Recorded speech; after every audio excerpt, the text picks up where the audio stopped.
Movie की शुरुआत होती है डेविड से, जो अपने एक दोस्त की शादी में जाने के लिए घर से निकलता है। कुछ दूर चलने के बाद जब वह अपनी कार तक पहुंचता है तो देखता है कि नो पार्किंग में खड़ी होने की वजह से उसकी कार सीज कर ली गई है। पर तभी डेविड की नजर दीवार पर लगे एक कार रेंटल एजेंसी के पैंट पर पड़ती है और उसमें बेपते का पीछा करते हुए वह एक सुनसान इलाके में बने पुराने वेयर हाउस तक पहुँच जाता है। दरवाजे पर पहुँचते ही अंदर से एक रिसेप्शनिस्ट स्पीकर के जरिए उससे बात करती है और उसे अंदर आने के लिए कहती है। अंदर डेविड की मुलाकात रिसेप्शनिस्ट और मैकेनिक से होती है। वे दोनों बताते हैं कि उन्हें डेविड को एक 1994 सैटर्न एसएल कार देने का ऑर्डर मिला है, जो एक डिसकंटिन्यूड और पुराने मॉडल की कार है। डेविड थोड़ा चौंक जाता है क्योंकि उनके पास पहले से ही उसकी एक तस्वीर भी रखी होती है, जैसे डेविड के वहां आने के बारे में उन्हें पहले से पता हो। फिर रिसेप्शनिस्ट उससे पूछती है कि क्या उसे कार में जीपीएस चाहिए, और जैसे ही डेविड हाँ कहता है, रिसेप्शनिस्ट के चेहरे पर एक रहस्यमयी मुस्कान फैल जाती है,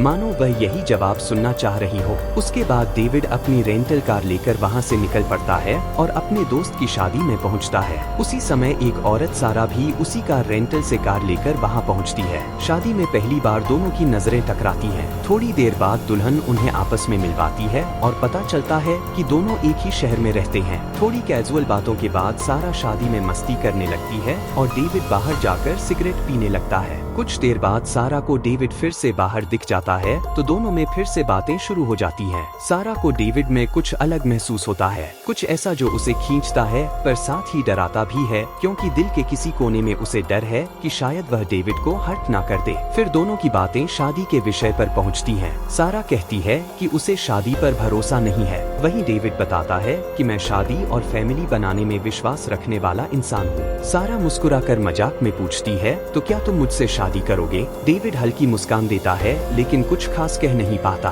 फिर सारा उसे डांस के लिए पूछकर डांस फ्लोर पर चली जाती है। डेविड मैं डांस नहीं करता कहकर फिर से हिचकिचाते हुए वहीं खड़ा रह जाता है और अफसोस के साथ सारा को किसी और आदमी के साथ डांस करते हुए देखता रहता है। पार्टी के बाद वह उसी अफसोस के साथ अपने कमरे में लौट आता है और सोचता है कि उसे सारा के साथ डांस करना चाहिए था, जबकि सारा बगल वाले रूम में उसी आदमी के साथ रात बिताती है। पर सारा के चेहरे पर भी एक खालीपन होता है, जैसे वह खुद भी नहीं जानती कि वह किस चीज से भाग रही है। अगले दिन जब डेविड अपनी रेंटल कार से घर लौट रहा होता है तो अचानक उसकी जीपीएस डेविड से इंसानों की तरह बातें करने लगती है और उससे पूछती है, क्या तुम एक बिग बोल्ड ब्यूटीफुल जर्नी पर चलना चाहोगे? डेविड थोड़ा हैरान होता है लेकिन फिर थोड़ी हिचकिचाहट के साथ हाँ कह देता है। जीपीएस डेविड को उसकी जर्नी की शुरुआत पास के ही एक रेस्टोरेंट में जाकर चीज बर्गर खाने से करने को कहती है और वहाँ अचानक उसकी फिर से मुलाकात सारा से हो जाती है। बातों बातों में सारा उसे फिर से छेड़ती है और कहती है, तुम मुझे कभी डेट के लिए भी पूछने वाले हो या बस ऐसे ही साइलेंट एडमायर बने रहोगे?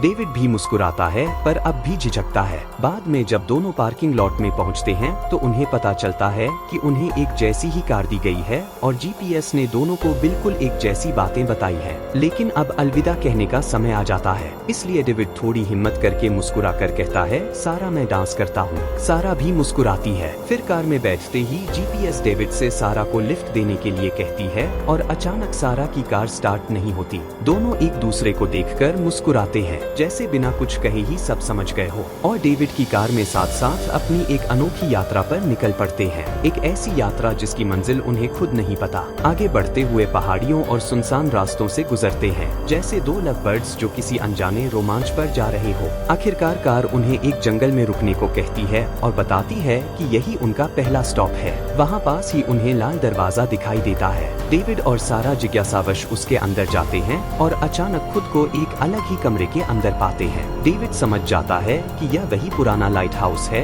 जो कनाडा में बना था और जहाँ वह सालों पहले आ चुका है। दोनों ऊपर चढ़ते हैं और वहाँ से सनसेट का खूबसूरत नजारा देखते हैं। डेविड मानता है कि ऐसी खूबसूरत जगह हमें अपनी जिंदगी और अपने रास्तों के मतलब समझाती है। उस दृश्य को देखने के बाद दोनों वापस अपनी कार में बैठते हैं और आगे बढ़ जाते हैं, लेकिन उन्हें अब भी समझ नहीं आता कि यह सब कैसे हो रहा है। अगले स्टॉप पर जीपीएस उन्हें एक मैदान में रुकने को कहती है, जहां मैदान के बीच उन्हें एक और दरवाजा मिलता है। अंदर जाते ही वहां का सिक्योरिटी गार्ड सारा को देखकर तुरंत पहचान लेता है। डेविड हैरान होता है तो सारा मुस्कुराकर बताती है, यह मेरा फेवरेट आर्ट म्यूजियम है और मैं यहाँ बचपन से आती रही हूँ। दोनों धीरे धीरे पेंटिंग्स के बीच घूमते हैं और डेविड बस चुपचाप सारा को देखता रहता है। एक पेंटिंग देखते हुए सारा डेविड से कहती है, जब मैं 19 साल की थी तब मेरी माँ गुजर गई, वरना हम हर महीने यहाँ साथ आया करते थे और वह गार्ड मेरी माँ से प्यार करता था, इसलिए वह हमें म्यूजियम बंद होने के बाद भी अंदर आने देता था। सारा बताती है कि उसके पिता अब भी जिंदा है,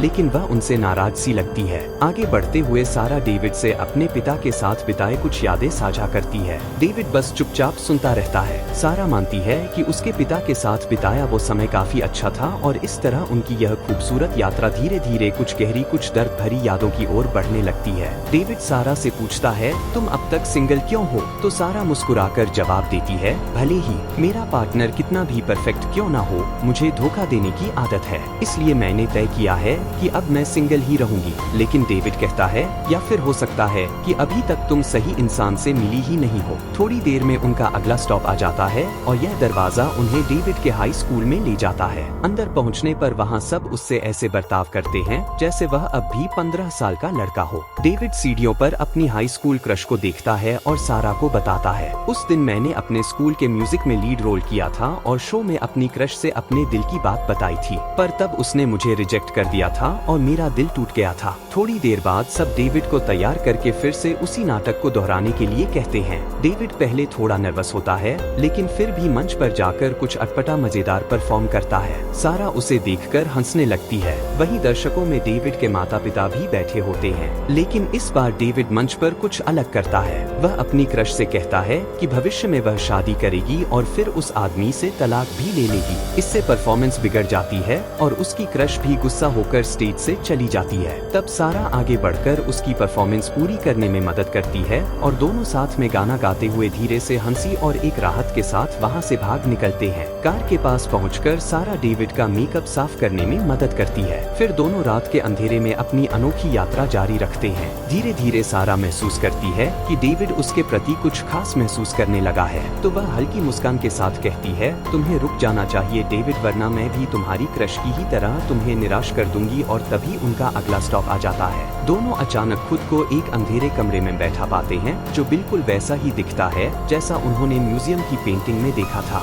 यहाँ दरवाजे से दोनों एक हॉस्पिटल में पहुँच जाते हैं। यह वही रात थी जब सारा की माँ की मौत हुई थी। उस रात सारा अपनी माँ के पास नहीं थी। यह बात आज भी सारा को अंदर ही अंदर तोड़ती आई है, इसलिए वह डेविड के साथ वापस उस अंधेरे रूम में लौट आती है जैसे कोई अपराध बोध हो। डेविड उसे डांस बंधाता है। उसे लगता है कि सारा अपनी माँ की मौत वाली रात भी उस म्यूजियम में ही रही होगी, पर सारा भारी मन से उसे सच बताती है, जब मेरी माँ मर रही थी तब मैं म्यूजियम में नहीं बल्कि अपने एक प्रोफेसर के साथ बिस्तर में थी। यह कन्फेशन सारा को फिर से अपनी माँ का सामना करने की हिम्मत देता है। वो अपनी माँ की डेड बॉडी के पास जाकर, काश मैं आपके साथ थोड़ा समय और बिता पाती, माँ कहते हुए उनसे माफी मांगती है। इस दौरान डेविड भी हॉस्पिटल के वेटिंग रूम में अपने पिता से मिलता है, जो चिंतित होते हैं क्योंकि उनका बेटा डेविड समय से पहले पैदा हो गया था और वे एक नए पिता के रूप में घबराए हुए होते हैं। डेविड उन्हें शांत करने की कोशिश करता है और बताता है, आप एक अच्छे पिता हो। दोनों फिर से अपनी यात्रा पर निकल पड़ते हैं। रास्ते में जब सारा पीछे कार में कपड़े बदल रही होती है तो डेविड सारा से बोलता है, लोग कहते हैं जिंदगी छोटी है इसलिए मजे करने चाहिए, पर मुझे तो पिछले 10 साल बहुत लंबे लगे हैं। तो सारा उसे बताती है,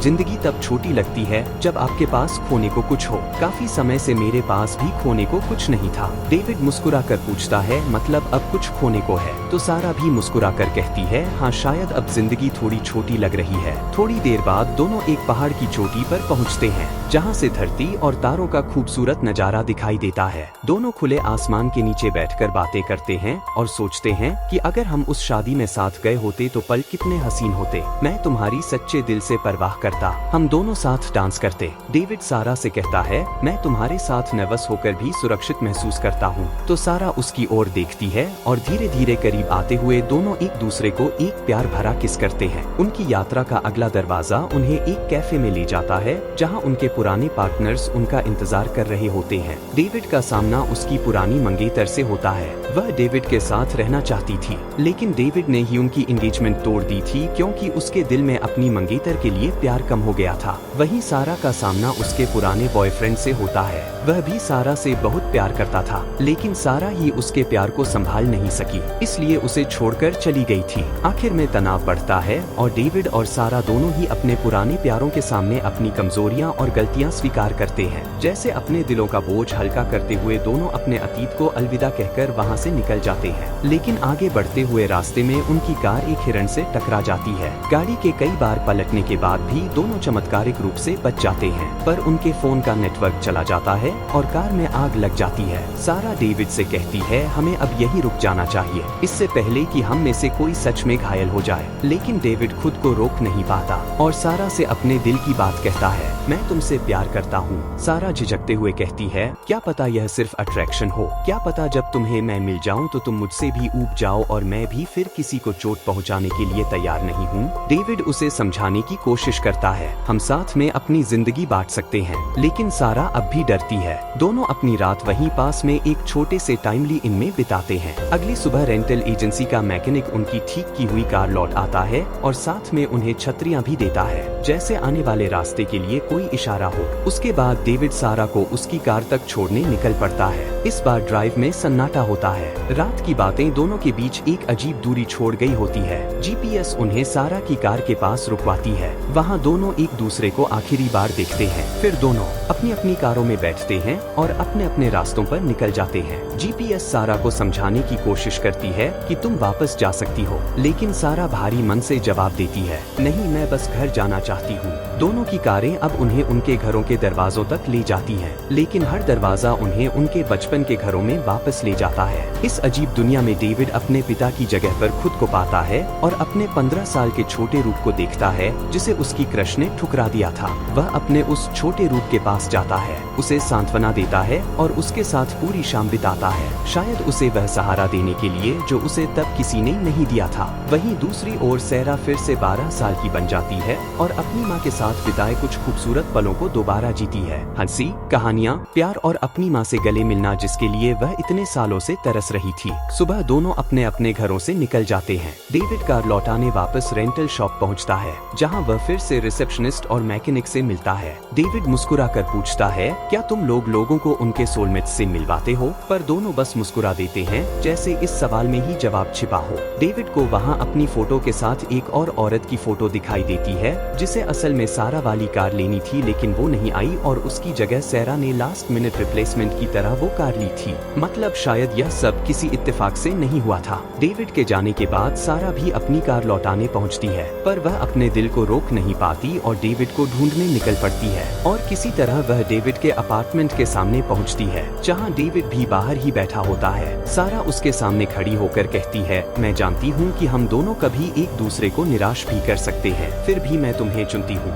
और आखिरकार वह डेविड से अपने प्यार का इजहार करती है कि मैं तुमसे प्यार करती हूं। डेविड भी मुस्कुराकर उसके पास आता है और दोनों एक दूसरे को प्यार भरा किस करते हैं, फिर साथ मिलकर उनके आखिरी दरवाजे से गुजरते हैं, जहां उनकी इस खूबसूरत जर्नी का अंत नहीं बल्कि एक नई शुरुआत उनका इंतजार कर रही होती है। इसी के साथ मूवी यहीं खत्म होती है। उम्मीद है आपको कहानी अच्छी लगी होगी। कहानी अच्छी लगी हो तो चैनल को सब्सक्राइब कीजिए। Thank you.